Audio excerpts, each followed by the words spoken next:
जिला वेस्ट की 5 union councils के वोटों की दोबारा गिनती जारी है। बल्दियाती इंतखाबात में औरंगी टाउन, मोमिनाबाद और मंगूपीर की 5 पीपल्स पार्टी ने जीती थी। जमात इस्लामी की दरख्वास्त पर दोबारा इस वक्त गिनती का अमल किया जा रहा है। जिला वेस्ट की 5 यूनियन काउंसिल्स के वोटों की दोबारा गिनती जारी है। तफसीलात जान लेते हैं हमारे नुमाइंदे आजीज जमाली जो इस वक्त हमारे साथ बराह रास्त मौजूद है। आजीज, बताइएगा कि दोबारा से वोटों की गिनती की जा रही है, कब तक ये अमल जो है मुकम्मल कर लिया जाएगा?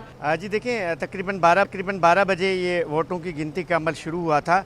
अभी मैं आपको यहाँ अपने नाजरीन को एक ब्रेकिंग खबर दे दूँ कि इस गिनती के दौरान यूनियन काउंसिल 7 की गिनती मुकम्मल हो चुकी है और यूनियन काउंसिल 7 जो है औरंगी टाउन वो दोबारा पाकिस्तान पीपल्स पार्टी ने जीती है। वोटों की तादाद अभी नहीं मुयस्सर हो सकी है, लेकिन अंदर की खबर ये है कि इन 5 यूनियन काउंसिलों में से यूनियन काउंसिल 7 दोबारा पाकिस्तान पीपल्स पार्टी ने जीती है। ये इलेक्शन में बल्दियाती इलेक्शन में ये पाँचों की 5 यूनियन काउंसिलें पाकिस्तान पीपल्स पार्टी ने जीती थी। औरंगी टाउन, मोमिनाबाद और मंगोपीर। यूसी नंबर 3, 5, 7, 12, 8 ये यूनियन काउंसिलें हैं जिनका बाद में यहाँ धरना दिया था जमात इस्लामी ने और चीफ़ इलेक्शन कमीशन को ख़त लिखा था, जिसके बाद चीफ़ इलेक्शन कमीशन ने आज की तारीख मुकर्रर की थी और आज सुबह को गिनती शुरू होनी थी, लेकिन बहुत ताख़ीर से यहाँ पे वोटों की गिनती शुरू हो सकी है। 12 बजे के बाद शुरू हुई है। तो अभी 5 अलग अलग मकामात पर एक ही डिप्टी कमिश्नर के ऑफ़िस में असिस्टेंट कमिश्नर्स की निगरानी में ये गिनती का अमल जारी है, जिसमें एक यूनियन काउंसिल की गिनती का अमल मुकम्मल हो चुका है, जो हम ब्रेकिंग बता चुके हैं कि पाकिस्तान पीपल्स पार्टी ने दोबारा यूनियन काउंसिल 7 जीती है।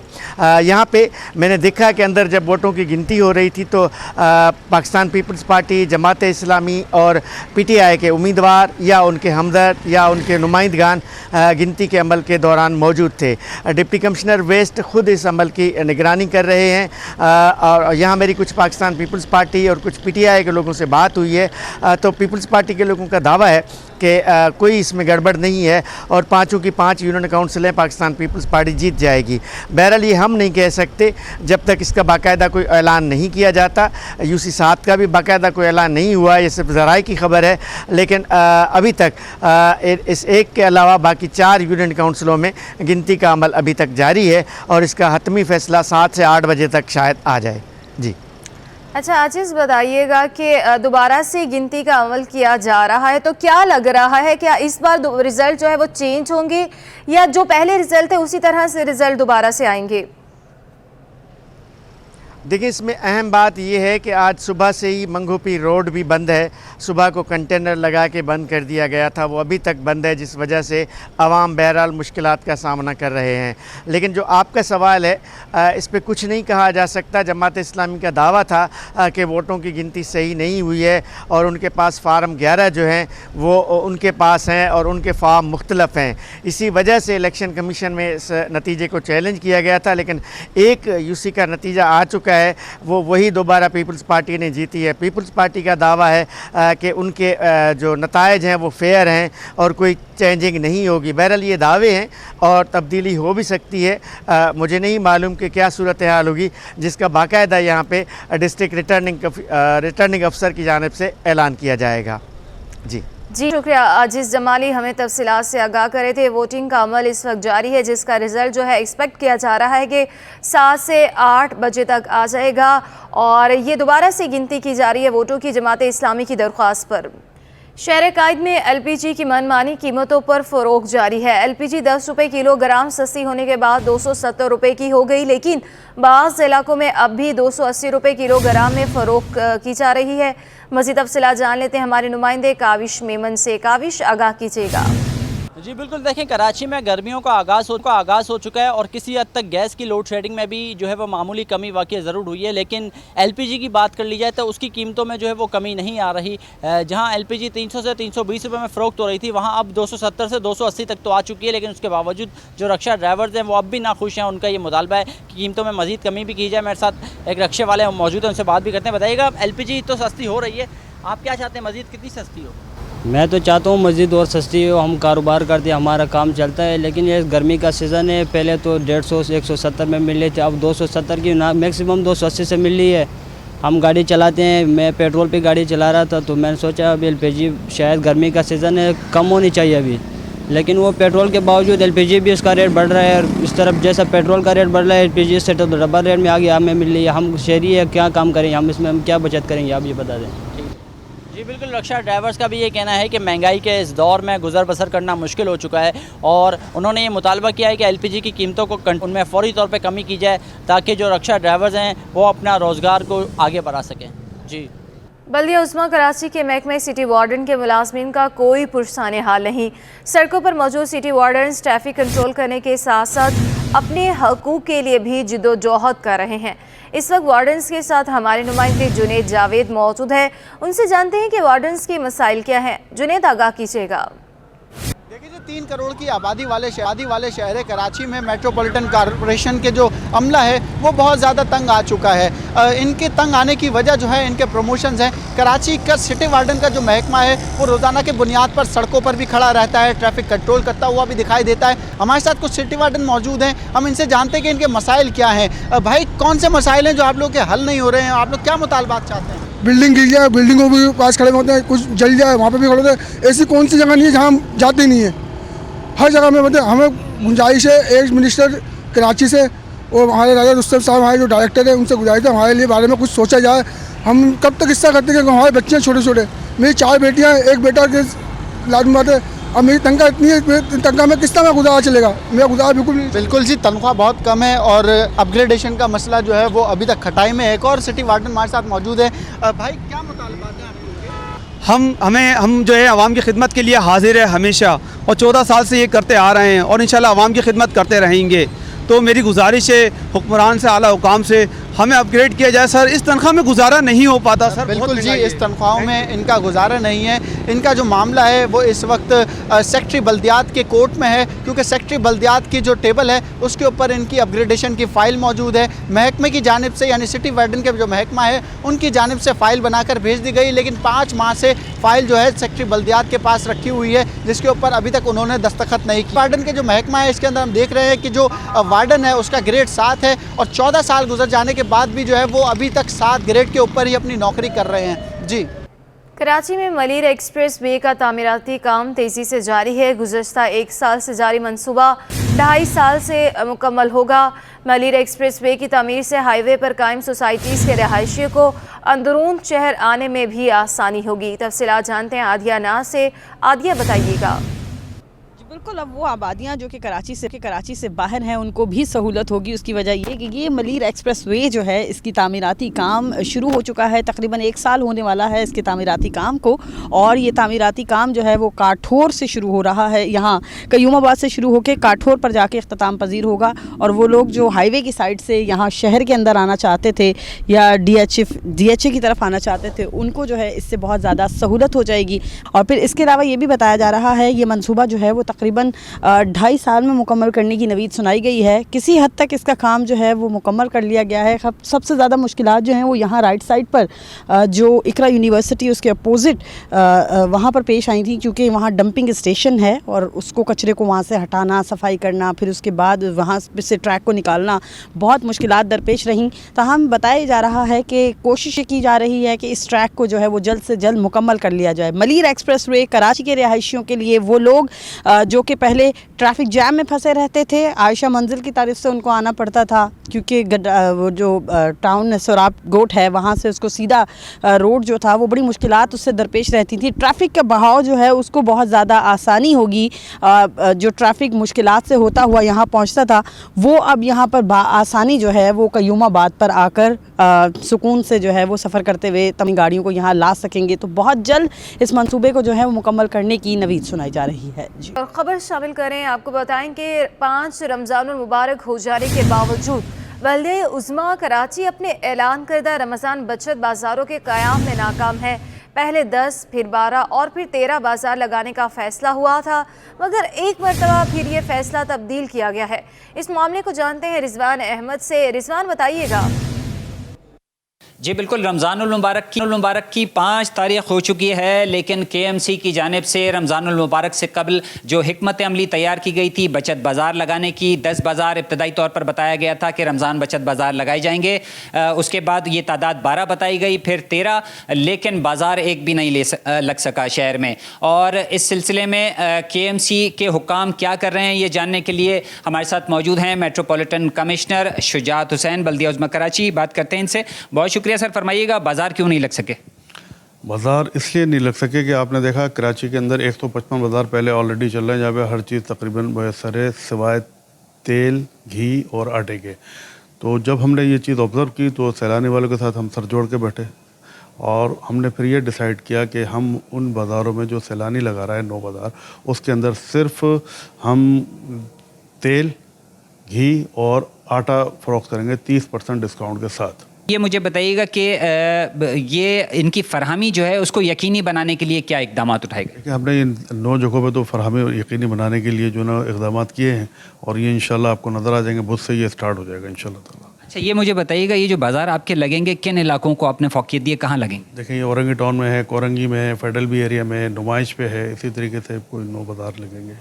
बिल्कुल, हिकमत अमली अब तब्दील ये हुई है कि 9 बचत बाज़ार KMC जो है NGO के ताउन से लगाएगी, जहाँ पे सिर्फ घी, चीनी, आटा जो है वो शहरियों को फराहम किया जाएगा, क्योंकि अब तक हमने देखा है कि मुख्तलिफ बचत इन अशिया की किल्लत है। जी, सिंध हुकूमत की जानिब से कराची के मुख्तलिफ इलाकों में बचत बाज़ार लगा दिए गए। ज़िला वस्ती में हैदरी मार्केट पर लगाए जाने वाले बचत बाज़ार में असिस्टेंट कमिश्नर नॉर्थ नाज़िमाबाद भी पहुंच गए। इस वक्त हमारे नुमाइंदे सैयद नुमान गुल हासिम भंगवार के साथ मौजूद हैं, उनसे तफसीलात जान लेते हैं। नुमान, बताइएगा। जी बिल्कुल, आवाम की रिलीफ के लिए सिंध हुकूमत की जानिब से कराची के मुख्तलिफ इलाकों में बचत बाज़ारों का इनेकाद किया जा रहा है। मैं इस वक्त जो है नॉर्थ नाज़िमाबाद हैदरी के पास मौजूद हूँ। यहाँ पर भी जो है वो ज़िला वस्ती की जानिब से बाज़ार लगाया गया है, बचत बाज़ार, और मेरे साथ इस वक्त असिस्टेंट कमिश्नर नॉर्थ नाज़िमाबाद हाजिम भंगवार साहब मौजूद हैं। सर, मुझे बताइएगा ज़रा, ये कितना फ़ायदेमंद होगा, कितना ज़रूरी है इस वक्त रमज़ानुल मुबारक में बाज़ारात लगाने का? ये तो बड़ा आसान सवाल कर दिया आपने। बहुत ज़रूरी है। आप देख रहे हैं कि महंगाई काफ़ी काफ़ी महंगाई हुई है और अब हर मार्केट में जाना, कंप्लेन करना, चालान करना बहुत मुश्किल हो रहा है। तो एक ही सेटअप कर दिया जहाँ हर किसी को अपनी नेसेसिटीज़ मिल सकती हैं, और यहाँ हम खुद भी खड़े हुए हैं। हर प्राइस पे कंट्रोल हो रहा है, जो मिसअंडरस्टैंडिंग थी वो क्लियर हो रही हैं, पब्लिक को बहुत ईजिली करें। और आज क्योंकि पहला दिन है, 3 बज गए मेरे ख्याल से, 3 से 4 तक सामान फ्री में भी दे रहे हैं हम, और पुलिस भी मंगाई कि कंट्रोल करें, क्योंकि यहाँ सिचुएशंस हो जाती हैं। तो जितना मेरी तरफ से और मेरी टीम की तरफ से, DMC की तरफ से जितना हम सहूलत दे सकते हैं, असिस्टेंस दे सकते हैं पब्लिक को, हम यहीं खड़े हुए हैं, आपके साथ हैं। अच्छा, मुझे सर ये भी बता दीजिएगा, एक तरफ जो शहरियों की जानिब से बाइकआउट किया जा रहा है मुनाफाखोरों के खिलाफ, तो ज़िला वस्ती में क्या काम किया जा रहा है मुनाफाखोरों के खिलाफ? ज़्यादा से ज़्यादा प्राइस चेकिंग कर सकते हैं। मैंने अपनी तरफ से हॉटलाइन तैयार कर दी थी कि जिससे आप कोई इंसान इंडिविजुअली फील कर रहा है, फेस कर रहा है कि ज़्यादा है, कम है, वो हमें डायरेक्टली हॉटलाइन पे करते हैं। जैसे मैं यहाँ हूँ पर मेरा स्टाफ ऑफिस में बैठा हुआ है, जैसे कोई मसला तो फ़ोन करते हैं, हमारा स्टाफ वहाँ पहुँच जाता है 10 मिनट के करीब। हमें 60 तक आते हैं कंप्लेंट्स इन अ डे, जिसको हम 58 इन अ डे अटेंड कर लेते हैं। तो इसमें आवाम का भी कुछ फ़र्ज बनता है ना, कि अगर कोई महंगी चीज़ मिल रही है तो उसे ना ख़रीदें, कुछ ऐसा पैगाम देंगे? इसमें मेरे बेस्ट जो सबसे मेन पैगाम होगा कि ये रमज़ान चल रहा है, थोड़ा रिलैक्स करें, अल्लाह को याद करें, अपने आप को स्ट्रेस नहीं करें, पब्लिक को स्ट्रेस नहीं करें। यहाँ जहाँ कॉम्प्रोमाइज़ हो सकता है करें, ठीक है, हम भी आपके साथ ही हैं। यहाँ लोग आई थिंक फ्रस्ट्रेटेड हो जाते हैं, और रमज़ान रोज़ा सिर्फ पेट का नहीं होता, थोड़ा कंट्रोल का भी होता है।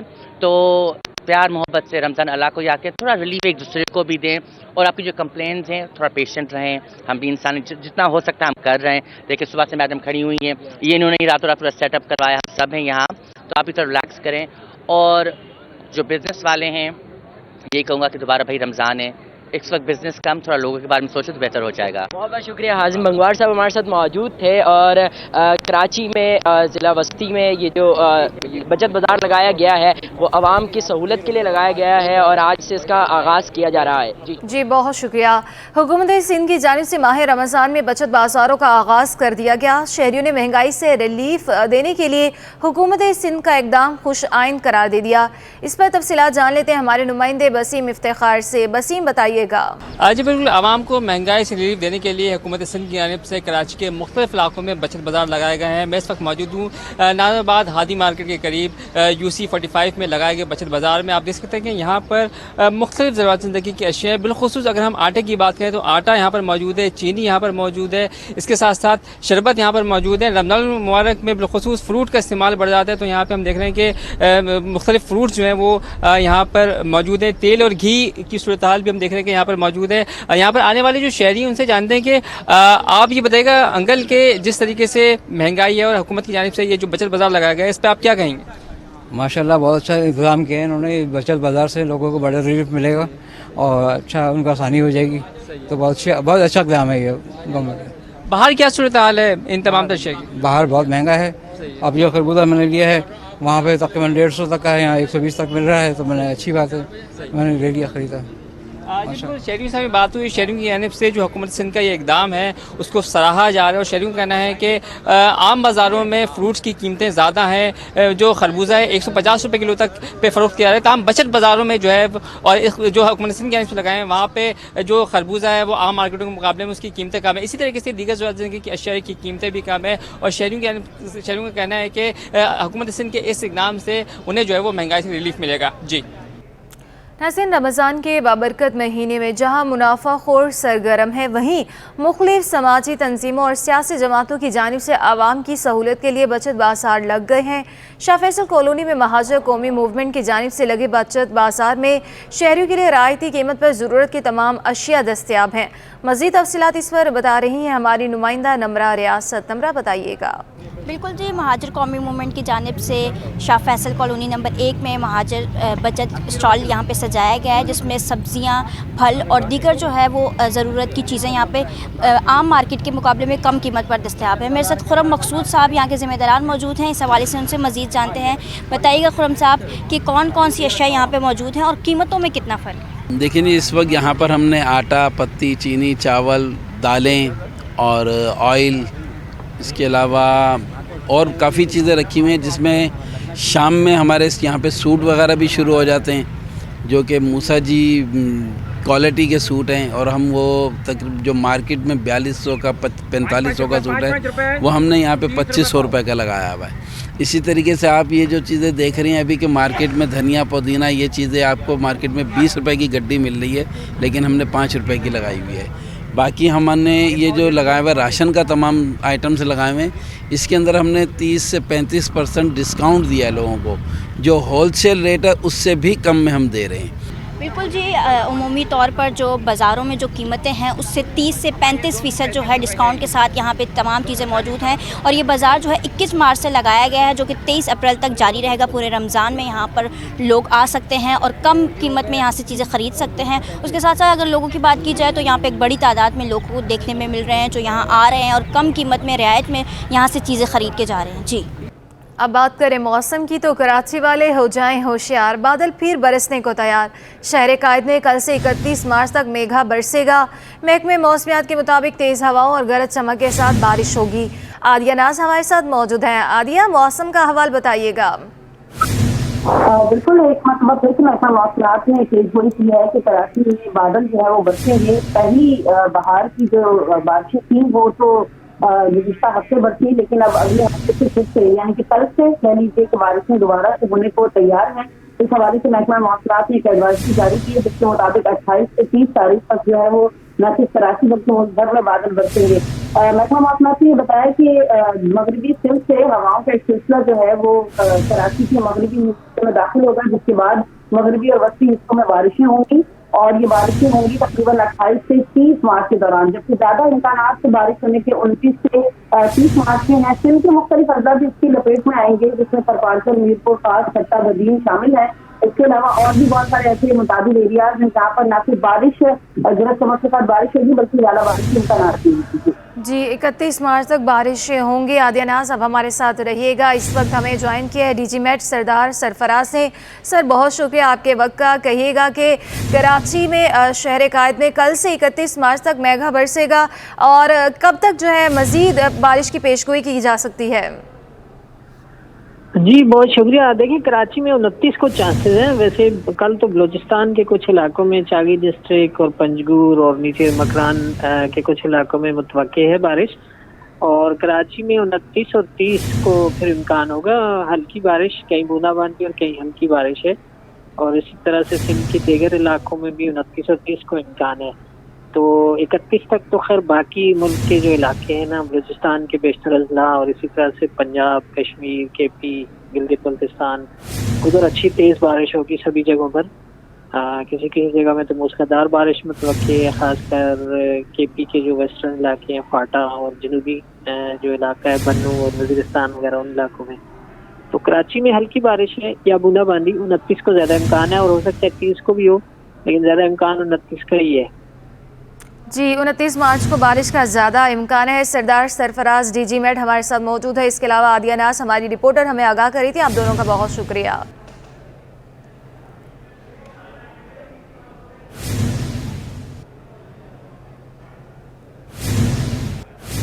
और नाज़रीन, FB एरिया में गैस प्रेशर सिफर हो गया। गैस प्रेशर ना होने से FB एरिया में सनती पैदावार रुक गई है। सनतकारों की गैस प्रेशर बहाल करने का मुतालबा भी सामने आ चुका है। सनतकारों की जानिब से ये कहा जा रहा है कि गैस प्रेशर को बहाल किया जाए। बात करने के लिए हमारे साथ मौजूद हैं हमारे नुमाइंदे अशरफ खान। अशरफ, बताइएगा कि सनती FB एरिया में गैस प्रेशर सिफर हो गया। जी यहाँ पे देखा जाए साइड इंडस्ट्रियल एरिया के बाद अब FB area industrial trade industry में भी गैस प्रेशर ना होने के बराबर है, जिससे सनत की पैदावार रुक गई है। यहाँ जो हमारी सनतकारों से जो बात हुई, उनका ये कहना है कि जो अब सर्दियाँ खत्म हो गई उसके बावजूद जो है गैस बहरान खत्म होने का नाम नहीं ले रहा है। गैस प्रेशर कमी की शिकायत के बावजूद अब तक गैस बहाली के लिए कोई इकदाम नहीं उठाए गए हैं। सनतकारों का ये कहना है कि गैस लाइन में प्रेशर ना होने से जो है सनती पहिया रुक गया है। सनती पैदावार रुकने से शदीद मुश्किलात का सामना। ये भी कहा है कि गैस ना मिलने से बरामदी सनत के ऑर्डर पूरे करने में मुश्किलात का सामना है।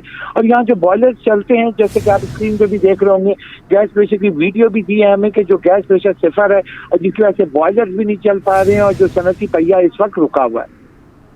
जी अशरफ खान हमारे साथ मौजूद हैं, हमें बता रहे हैं कि गैस प्रेशर सिफर हो चुका है FB एरिया में। गैस प्रेशर ना होने से FB एरिया में सनती पैदावार रुक गई है। सनतकारों को गैस प्रेशर बहाल करने का भी उनकी जानिब से मुतालबा किया गया है। हमारे साथ मौजूद हैं साबिक सदर फुबाटी बाबर खान। सर, बहुत शुक्रिया आपके वक्त का। कहिएगा कि FB एरिया में गैस प्रेशर सिफर हो चुका है और सनती पैदावार भी इस वक्त रुक चुकी है। किस तरह के मसाइल का सामना है सनतकारों को? जी देखिए, पिछले हफ्ते से गैस का प्रेशर बिल्कुल लो चल रहा है और हम कई बार कंप्लेन कर चुके हैं SSGC में, और उसके बावजूद भी कोई इसका ना तो जवाब देते हैं कि क्या इसका हल है, ना कुछ कर रहे हैं इसके लिए। बस वो खामोश बैठे हुए हैं और यहाँ पर तमाम फैक्ट्रीज बंद पड़ी हुई हैं।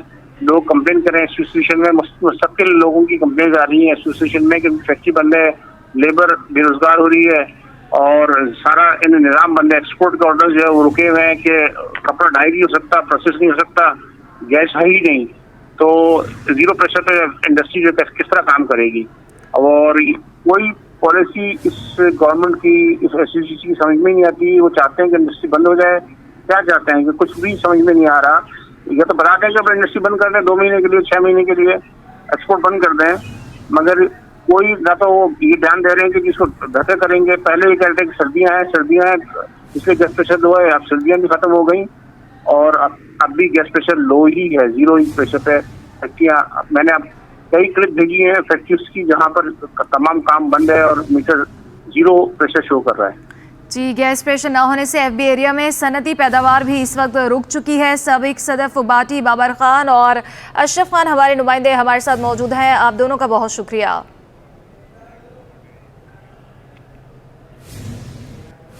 FB एरिया ट्रेड इंडस्ट्री सदर चौधरी सुहेल अब्दुल्ला ने कहा है कि FB एरिया ट्रेड इंडस्ट्री में गैस प्रेशर ना होने से सनती पैदावार ठप हो गई। सर्दियां खत्म होने के बाद भी गैस प्रेशर में बेहतरी नहीं आई। सनती पैदावार की कमी हो चुकी है। मुसलसल जारी रही तो बेरोजगारी बढ़ेगी। Association of trade and industry आपसे मुखातिब हूँ। गैस का प्रेशर बहुत लो चल रहा है, इंडस्ट्री हमारी बंद है। SGC वालों से बात हुई थी कि सर्दियां गुजरने के बाद गैस प्रेशर मामूल पे आ जाएगा। हम 12 कंप्लेन कर चुके हैं मगर गैस प्रेशर ज़ीरो है। इंडस्ट्री बंद पड़ी हुई है, लेबर हमारी बेरोज़गार हो रही है। हम अपनी जेब से उनके तनख्वाहें दे रहे हैं इंडस्ट्री हमारी बिल्कुल बंद होने के दहाने पर पहुंच चुकी है। खुदारा इसके ऊपर कुछ नजरसानी की जाए। और कमिश्नर कराची इकबाल मेमन ने शाह फैसल कॉलोनी में कायम बचत बाजार का दौरा किया। तफसीलात बताएंगे इम्तियाज़ अली। आज बिल्कुल कमिश्नर कराची के अहकामात के बाद शहर भर में बचत बाज़ार कायम किए गए हैं। कमिश्नर कराची इकबाल मेमन ने शाह फैसल कॉलोनी में कायम बचत बाज़ार का दौरा किया है। उनसे मज़ीद जानते हैं, सर शहर में कितने बचत बाज़ार कायम किए गए हैं और अगर कोई मुनाफाखोरी कर रहा है या जायद रेट ले रहा है तो उनके खिलाफ क्या कार्रवाई अमल में ला रही है? देखिए 28 बचत बाज़ार हैं जो इस्टेब्लिश हो रहे हैं आस्ता आस्ता। तो आज रात तक तकरीबन सारी कराची में जो 28 बाज़ार हमने बनाने हैं वो सारे के सारे बन जाएंगे। और जो मुनाफाखोरी वाली बात है, हमने लिस्टें ऑलरेडी इशू कर दी हैं। मैं लोगों से ये इल्तमास करता हूँ कि जिसको कोई कंप्लेंट है कि फ़लाँ जगह पे उस प्राइस से ज़्यादा चीज़ें महंगी बिक रही हैं वो हमें बताए, और ये आके ये मत कहे कि जी महंगी बिक रही हैं, ये बताए कि कहाँ में बिक रही हैं ताकि वहाँ पे जाके एक्शन करें। हमारे पास अब ये इख्तियारात हैं कि उस जगह को हम सील कर सकते हैं, उस जगह का पूरा सामान कन्फिस्केट कर सकते हैं और सरकारी रेट पे उसको सेल कर सकते हैं। और ये हमने 3rd रमज़ान से ये शुरू भी कर दिया। हमने स्टार्ट किया ये क्लिफ्टन से, उसके बाद हमने ये कल से रेप्लिकेट करना शुरू कर दिया। सेंट्रल में, कोरंगी में, साउथ में, मलीर में, हर जगह पे, क्यामाड़ी में हम खुद जा रहे हैं फील्ड में और हम जाके ये कह रहे हैं कि लोगों से पूछते हैं जाके और ये रेट बताते हैं। जब हमें पता चलता है कि ये रेट सही नहीं है हम खुद ही उसको जाके टोकर कर लेते हैं। और अगर किसी के पास प्राइस लिस्ट मौजूद नहीं है, जो प्राइस लिस्ट है हम यहाँ पे देख रहे हैं जो सरकारी हैं, अगर किसी के पास नहीं है वो भी हमें ये जवाब पेश करती हैं कि हम उसको सील कर दें और हम कन्फिस्केट करें। आज बिल्कुल कमिश्नर कराची की बात आपने सुनी। उनका कहना है कि अगर किसी भी इलाके में मुनाफाखोरी हो रही है या जायद नर्ख जो है वो वसूल किए जा रहे हैं कि आवाम वो जो मुतल्लिक़ अफसरान हैं। तरामती बिल की अदायगी पर रुपए पर प्रेशर बरकरार है। इंटरबैंक पे अमरीकी डॉलर 38 पैसे महंगा हो गया। तफसीलात बताएंगे हमारे नुमाइंदे अशरफ खान। अशरफ बताइएगा। इस तरामती बिल की जो अदायगी है उस पर इंटरबैंक में आज डॉलर जो है तगड़ा हो गया। इंटरबैंक में डॉलर 38 पैसे महंगा हो गया है, 283.58 पैसे पे बंद हुआ है। माहिरीन का कहना है कि तरामती बिल और बैरूनी कर्ज की अदायगी है जिस पे रुपए की कदर में प्रेशर देखा जा रहा है। अच्छा अशरफ, मनी मार्केट में सिस्टम में सरमाए की कमी भी हुई है, इस हवाले से भी बताइएगा। जी, मनी मार्केट में सिस्टम में जो सरमाए की कमी था उस पर स्टेट बैंक ने ओपन मार्केट ऑपरेशन के जरिए बैंकों को 74 रोज के लिए जो है 1605 अरब 30 करोड़ रुपए फराहम कर दिए। 74 रोज पर फराहम करदा रकम पर बैंक 20.15% सालाना के हिसाब से शरह मुनाफा अदा करेंगे। जी बहुत शुक्रिया अशरफ खान। बढ़ती महंगाई और अशय खुरनोश की आसमान से बातें करती कीमतों के बाइस मेहनत कश तबके का जीना दुश्वार हो गया। तफसीलात बताएंगे हमारे नुमाइंदे शहरियार सिद्दीकी। जी बिल्कुल, देखिए इस वक्त मैं कराची के इलाके कश्मीर रोड पर मौजूद हूँ। आज रमज़ानुल मुबारक का 5वां रोज़ा है। दर्जा हरारत भी तकरीबन 30 डिग्री से ऊपर आज कराची शहर में दर्जा हरारत है। लेकिन इस सब के बावजूद एक मेहनत कश तबका कराची में ऐसा भी है जिस पर इन धूप, गर्मी, बारिश, रमज़ान किसी भी चीज़ का जो है वो कोई भी असर नहीं होता। मज़दूर तबका इस वक्त हमारे साथ मौजूद है। माह रमज़ानुल मुबारक के पूरे रोज़े भी एक तरफ ये लोग रखते हैं, उसके बाद जो है वो तमाम तर मेहनत का काम भी ये लोग बआसानी सरंजाम देते हैं। ऐसे ही हमारे एक मज़दूर भाई हमारे साथ इस वक्त मौजूद हैं, उनसे बात करते हैं कि इस महंगाई के दौर में जो है वो अपने घर को चलाने के लिए किस तरीके से ये तमाम तर जो है वो काम करते हैं। बाबा क्या बताना चाहेंगे, जिस तरीके से इतनी गर्मी है, रोज़ा भी होगा माशाल्लाह से आपका, तो क्या बताना चाहेंगे अपने बारे में? रोज़े और इनकी चीज़ों की हम अगर फ़िक्र करेंगे तो कम से कम अपने बच्चों को क्या खिलाएंगे। हम इस चक्कर में हम घर से निकल के आते हैं कि ताकि रमज़ान हो, रोज़ा हो या गर्मी हो, इससे कोई ताल्लुक़, हमारे बच्चों का पेट हमारे को सबसे अहम है। और गवर्नमेंट को इस चीज़ का कोई वो नहीं है कि हफ्ते में हमारे को 1 दिहाड़ी लग रही है या 2 दिहाड़ी लग रही है। बस इस चक्कर में हम रोज़ आते हैं, यहीं पे बैठते हैं, चाहे वो धूप हो, छाँव हो, कुछ भी हो, ये जहर तो भुगतना ही भुगतना है भाई। कुछ हाँ, कहाँ से आजकल महंगाई इतनी हो चुकी है कि हम जो अगर 1000 रुपया दिहाड़ी कमा के जा रहे हैं तो वो तो जाके आटे में ही और घी में, तेल में पूरी हो जा रही है। रमज़ान भी है आजकल, तो रमज़ान में क्या खाते हैं बस वो रब जानता है हमारा कि हम क्या खाते हैं और क्या पीते हैं। हुकूमत से क्या दरख्वास्त है? हुकूमत से क्या, कोई सब्सिडी नहीं है हमारे मज़दूरों के लिए, कोई चीज़ नहीं है। हाँ, कोई ख्याल, कोई मजदूरी को मजदूरी छोड़ो, ये महंगाई को ये नहीं तोड़ सकते तो क्या कर सकते हैं ये हमारे लिए। हम तो ऐसे ही पिसते रहेंगे और ऐसे ही चलते रहेंगे। मजदूर तबका ऐसे ही रहेगा शुरू, इनके ऊपर किसी को कोई ध्यान नहीं है। गरीब मेहनत कश मजदूर तबका हमारे साथ इस वक्त मौजूद था। इन लोगों की जानिब से यही बताया जा रहा है कि रमज़ानुल मुबारक में और अगर कोई और भी मौसम हो, अगर मौसम का ख्याल करके जो है वो ये लोग घरों पे बैठ जाएं तो इनके घरों का चूल्हा जो है वो किस तरीके से जलेगा। जी, बाग इब्ने कासिम की दाखिली दीवार टूटकर मलबे का ढेर बन गई है। तफसीलात बता रहे हैं हमारे नुमाइंदे जवाद आसिफ। जी बिल्कुल, इस वक्त मैं मौजूद हूँ बाग इब्ने कासिम में, जिसे बिन कासिम के नाम से भी पुकारा जाता है। ये 130 एकड़ अराज़ी पर मुश्तमिल है, वसी व अरीज़ तफरीह है, लेकिन अब इसकी हालत ज़ार जो है वो तशवीशनाक नज़र आती है। मेरा कैमरामैन मेरे अक़ब में आपको दिखा सके कि इसकी जो दाखिली दीवार है वो टूट फूट का शिकार है, वो सिरे से बिल्कुल गायब ही हो चुकी है, जिसकी वजह से चूँकि अंदर फैमिलीज़ भी आती हैं तफरीह गाह के लिए, तो सिक्योरिटी मसाइल का सामना भी करना पड़ सकता है। इसके दरवाज़ों को तो बंद किया गया, उसकी सिक्योरिटी को यकीनी बनाया गया है, लेकिन दरवाज़े बंद, दीवार बिल्कुल गायब है, तो यकीनन इसकी कोई मंतिक जो है समझ नहीं आती। मुताल्लिका हुक्काम को, जो शहर इंतज़ामिया है, उसको इस पर ज़रूर नज़रसानी करना चाहिए। इसके अलावा जो इसकी तज़ीनो आराइश में भी हमें जो है उसका नाक़िस निज़ाम नज़र आता है। यहाँ पर इसके इर्द गिर्द जो है वो कचरा भी मौजूद है, जबकि जगह जगह पर जो है वो हमें पानी भी जमा नज़र आता है, जिसकी वजह से इस पार्क की खूबसूरती मुतासिर हो रही है। बहुत शुक्रिया। कराची रेस कोर्स में होने वाली पाकिस्तान डे कप की रेस तजुर्बेकार घुड़सवार एम मंजूर ने ब्लेजिंग एरो पर जीत ली। तफसीलात बता रहे हैं हमारे नुमाइंदे जावेद इकबाल। जी, मैं सब कराची रेस क्लब में मौजूद हूँ, जहाँ पर पाकिस्तान डे कप के हवाले से रेस का इनेकाद किया गया। आज दिन में 5 रेसें हुई, लेकिन सबसे अहम रेस थी पाकिस्तान डे कप की, जिसमें ब्लेजिंग ने कामयाबी हासिल की। हमारे साथ ब्लेजिंग के मालिक, जॉकी और ट्रेनर सब मौजूद हैं, हमसे बात करेंगे कैसा रही कामयाबी और कितनी मेहनत थी इस जीत में। जी, कामयाबी बहुत अच्छी रही और इन सब की जॉकी और ट्रेनर की एफ़र्ट्स थी पाकिस्तान डे कप के लिए, और इन्होंने काफ़ी मेहनत की थी इसके लिए, जो कि आपने देखा कि सामने रिज़ल्ट भी आया, और बड़ी खुशी है कि इन्होंने अच्छे तरीके से मेहनत करके और ये इवेंट जीता। अच्छा, हमारे साथ रेस के जो विनर जॉकी वही मौजूद हैं, कैसी रही जीत, कितनी मेहनत कर रहे थे इस जीत के लिए? शुक्र है, माशाल्लाह मेहनत करके जीते हैं, इंशाल्लाह 80 पोल्स में जीते इंशाल्लाह। आगे कौन सा बड़ा टारगेट जहन में, क्या उसके लिए भी तैयारी करनी है, वो भी जीतना है? वो असल में घोड़े के हिसाब से होते हैं, उनको थोड़ा लंबे लंबे काम देते हैं, फिटनेस बनाते हैं। गोल्ड कप के लिए या नर्सरी या 200 गिनीज, उसके लिए बड़े काम देने पड़ते हैं, उसमें तैयारी करते हैं घोड़ों की। अच्छा, जो घोड़े के ट्रेनर है वो भी हमारे साथ मौजूद, मैं इनसे ही बात करेंगे। कितनी मेहनत थी, कितनी मुश्किल हुई इस रेस में जीत के लिए, एक सफ़र कैसे ख़त्म हुआ? जी, मेहनत तो है थोड़ी बहुत, ये कि अल्लाह का शुक्र, ये थोड़ा सा अल्लाह ताला की करमनवाज़िश है। सुना आपने कि सारे लोग खुश हैं, क्योंकि पाकिस्तान डे कप एक अहम रेस होती है, उसमें जीत के बाद इनकी खुशी बनती भी है, और इनका कहना है कि कोशिश करेंगे